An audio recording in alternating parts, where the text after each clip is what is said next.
Hello everyone, welcome to my Earthkids channel. Birds.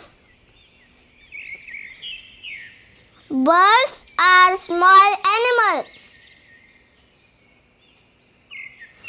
They can be domestic or wild.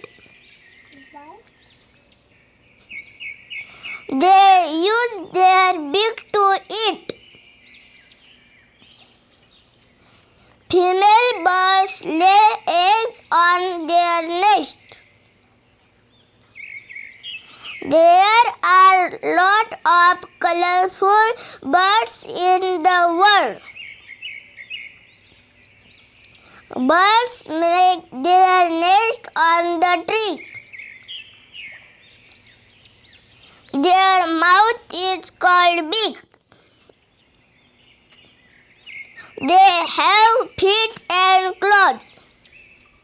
Most of the birds can fly in the sky.